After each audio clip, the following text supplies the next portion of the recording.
A'udzubillahi minasyaitonirrajim. Bismillahirrahmanirrahim. Alhamdulillahirabbil alamin. Assalatu wassalamu ala asrofil anbiya'i wal mursalin wa ala alihi washabihi rasulillahi ajmain. Baiklah, perkenalkan nama saya Aldi Gielvendra, NIM 1914080047. Di sini saya akan menjelaskan tentang biomekanika. A. Pengertian biomekanika. Menurut bahasa, biomekanika berasal dari dua kata, yakni bio dan mekanika. Bio berarti hidup dan organisme yang hidup, sedangkan mekanika adalah ilmu tentang gerak dan penyebab gerak benda, ilmu permesinan. Oleh karena itu, biomekanika diartikan sebagai ilmu tentang gerak, organisme hidup, dan penyebabnya.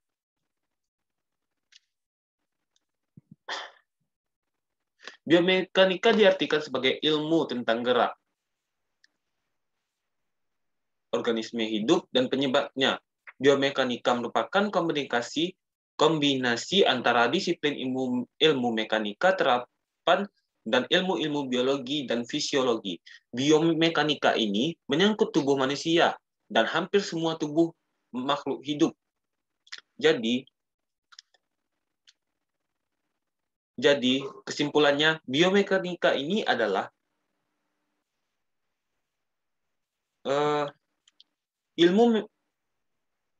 biomekanika ini merupakan ilmu mekanika teknik untuk analisa sistem kerangka otot manusia. Biomekanika menggunakan konsep fisika dan teknik untuk menjelaskan gerak pada macam-macam bagian tubuh dan gaya yang bekerja pada bagian tubuh pada aktivitas sehari-hari. Yang kedua, selanjutnya ada manfaat biomekanika. Manfaat biomekanika itu yakni evaluasi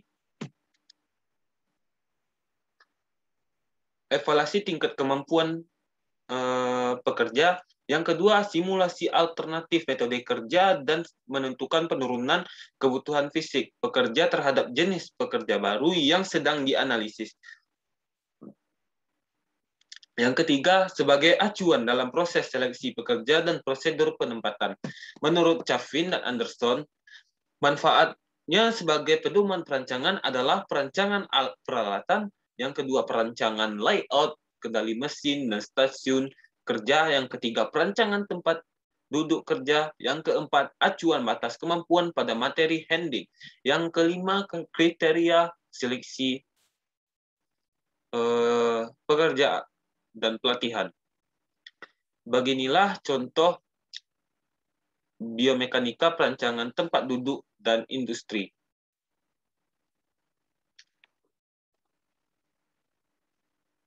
Yang ketiga, ada manfaat biomekanika di bidang kesehatan, yaitu ada traksi leher, traksi tulang, kaki, traksi kepala.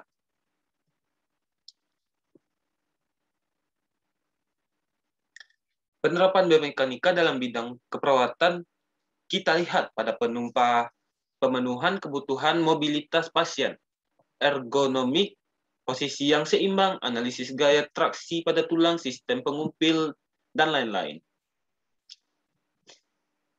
Penggunaan fisika di bidang kesehatan yaitu faal. Fisika yaitu menentukan fungsi tubuh meliputi kesehatan dan penyakit. Pengetahuan tentang benda yang digunakan dalam kesehatan adalah seperti ultrasonik, laser, radiasi, dan sebagainya. Faal ada terbagi dua, yakni faal positif dan faal negatif. Faal positif adalah error yang terjadi di mana penderita dinyatakan menderita suatu penyakit, padahal tidak. Yang kedua, faal negatif adalah error yang terjadi di mana penderita dinyatakan tidak sakit, padahal menderita suatu penyakit. Untuk menghindarinya, dalam mengambil pengukuran, yang pertama, dalam mengambil pengukuran, Yang kedua, pengulangan pengukuran. Yang ketiga, penggunaan alat yang dapat dipercaya. Yang keempat, kalibrasi terhadap alat. Yang ini adalah contoh manfaat biomekanika di bidang kesehatan. Ada yang dari traksi leher, ada traksi tulang kaki, dan ada pula traksi kepala. Selanjutnya pembagian biomekanika. Biomekanika ini terdiri dari dibagi menjadi tiga, yakni biostatik, biodinamik, dan bioenergetik. Yang pertama, biostatik.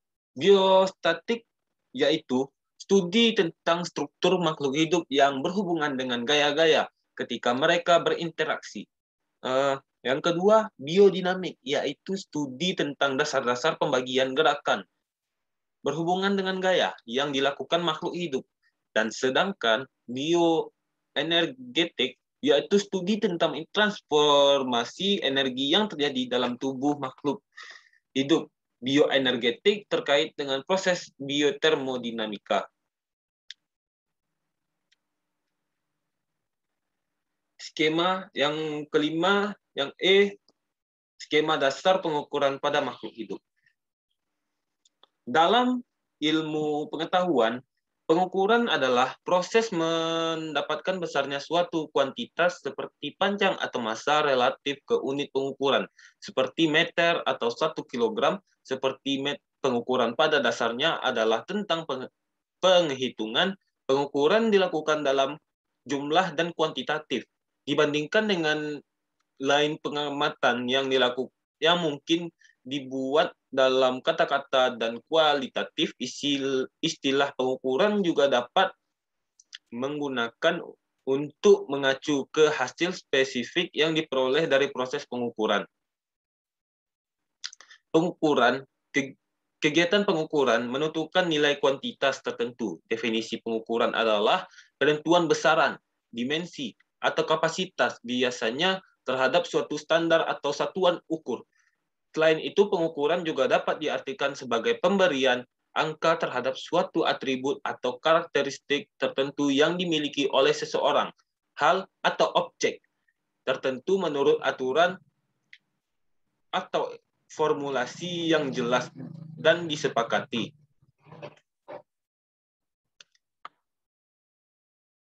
Beginilah bentuk skema dasar pengukuran pada makhluk hidup. Yang pertama dari proses pengukuran menuju ketelitian. Ketelitian dan kebenaran. Setelah itu menuju faal positif atau negatif. Di antara ketelitian dan kebenaran dengan faal positif dan negatif, prosesnya itu terdapat ada data-data lain. Yang F, hukum dasar mekanika yang menjadi analisis makhluk hidup.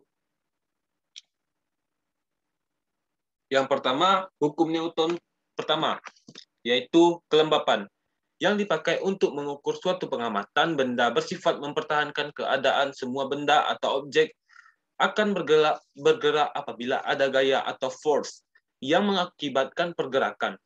Yang kedua, hukum Newton kedua, F sama dengan M kali A. Apabila ada gaya yang bekerja pada suatu benda, maka benda akan mengalami suatu percepatan yang arahnya sama dengan arah gaya.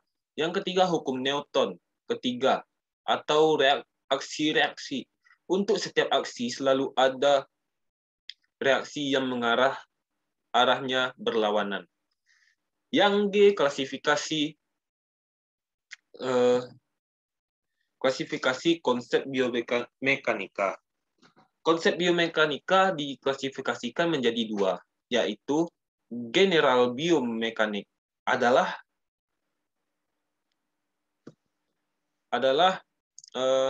bagian dari biomekanika yang berbicara mengenai hukum-hukum dan dasar yang mempengaruhi organik manusia baik dalam posisi diam maupun bergerak. General biomekanik dibagi pula menjadi dua bagian, yakni biostatik dan biodinamik. Biostatik adalah bagian biomekanika umum yang hanya menganalisis tubuh pada posisi diam atau bergerak pada garis lurus dengan kecepatan seragam. Biodinamik adalah bagian dari biodinamika umum yang berkaitan dengan gambaran gerakan-gerakan tubuh tanpa mempertimbangkan gaya yang terjadi atau kinematik dan gerakan yang disebabkan gaya yang bekerja dalam tubuh atau kinetik. Yang kedua ada okupasional biomekanik adalah sebagai sebagian dari biomekanik terapan yang mempelajari interaksi fisik antara pekerja dengan mesin, material dan peralatan dengan bertujuan meminimumkan keluhan pada sistem kerangka otot agar produktivitas kerja dapat meningkat. Yang H, gaya yang bekerja pada tulang dan otot makhluk hidup dalam keadaan statis dan dinamis. Yang pertama, gaya pada tubuh dalam keadaan statis. Biomekanika statis membahas keseimbangan tubuh di bawah pengaruh gaya. Model biomekanika statis merupakan dasar analisis gerakan tubuh manusia. Pada model biomekanika ini hanya mempertimbangkan efek dari percepatan gravitasi terhadap massa beban dan massa segmen sehingga menimbulkan gaya yang berarah ke pusat bumi. Dalam tubuh manusia terdapat 3 jenis gaya, yakni gaya gravitasi, gaya reaksi, dan gaya otot.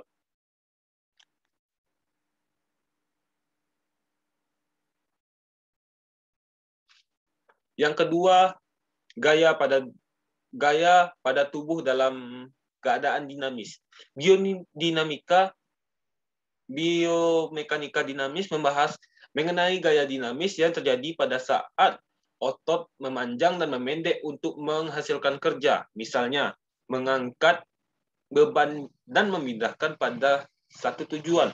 Untuk meninggalkan meja kerja dan bangkit dari kursi perlu menghasilkan gaya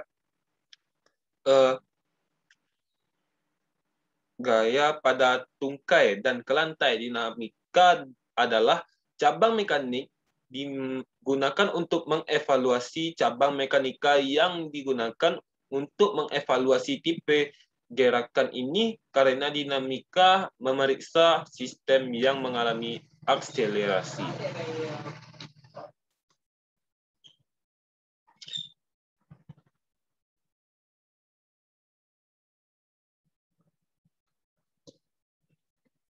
Contoh pada tubuh, yakni rahang atas bertindak sebagai gaya berat, titik tumpuannya yaitu belakang dan gaya ototnya yaitu leher. Yang bertindak sebagai kuasa atau gaya otot menopang seluruh beban kepala sehingga kepala dapat meregangkan dan memutar ke berbagai arah.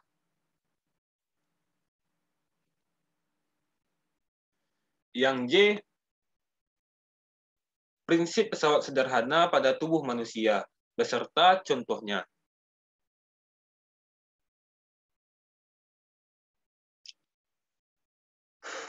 Prinsip pesawat sederhana juga ada yang berlaku pada otot dan kerangka manusia. Pada saat mengangkat barbel, telapak tangan yang menggenggam barbel berperan sebagai gaya beban. Titik tumpu berada pada siku atau sendi yang di antara lengan atas dan lengan bawah dan kuasanya adalah lengan bawah. Titik tumpu berada di antara lengan beban dan kuasa, oleh karena itu lengan disebut pesawat sederhana pengungkit jenis ketiga.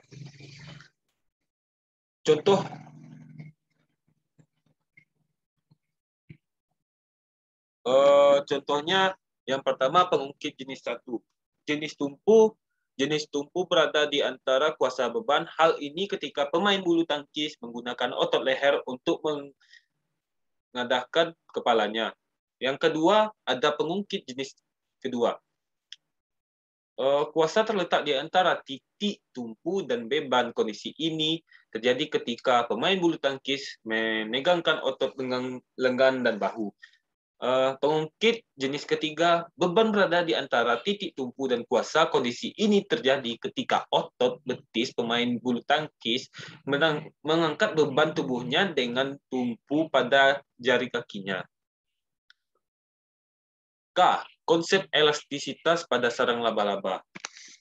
Jaring laba-laba terbuat dari benang sutra yang terbuat dari protein khusus yang disebut skleroprotein yang dipancarkan dari cerat pemintal di ekor laba-laba dalam bentuk cairan. Skleroprotein merupakan sejenis protein yang dapat mengeras menjadi jaringan elastis yang kokoh saat mengalami kontak dengan udara.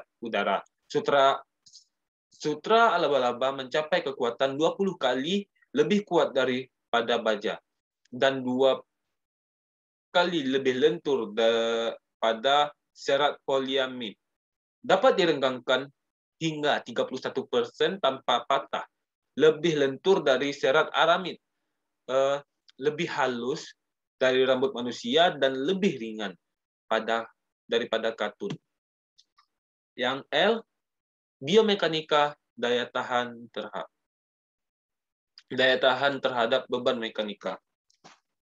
Setiap jenis jaringan mempunyai kemampuan yang khas dalam menahan beban biomekanik yang datang kepadanya. Beberapa faktornya adalah: yang pertama, konstruksi sistem otot rangka; yang kedua, sifat bahan jaringan yang bersangkutan; yang ketiga, ada kebiasaan atau latihan. Untuk pekerjaan mengangkat secara manual, dikembangkan recommend weight limits yang disebut RWL.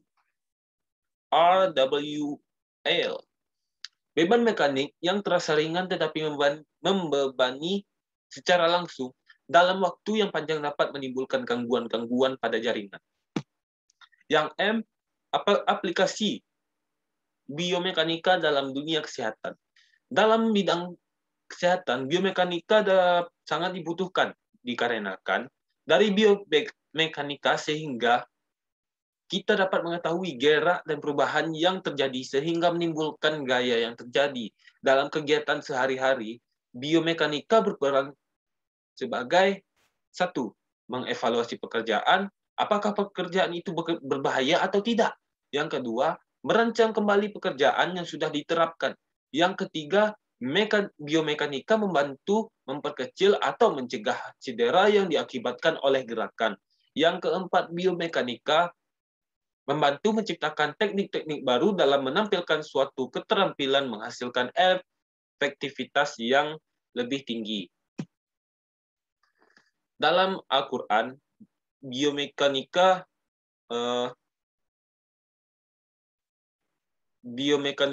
terdapat dalam Al-Quran pada surah Al-Qamar ayat 49 tentang pengukuran, pada surah Ar-Rahman ayat 7 tentang elastisitas, yang ketiga surah Asy-Syu'ara ayat ketiga ayat 33 tentang gaya dan hukum Newton. Mungkin hanya itu saja yang dapat saya jelaskan. Lebih dan kurang mohon maaf. Wabillahi taufik wa hidayah. Wassalamualaikum warahmatullahi wabarakatuh.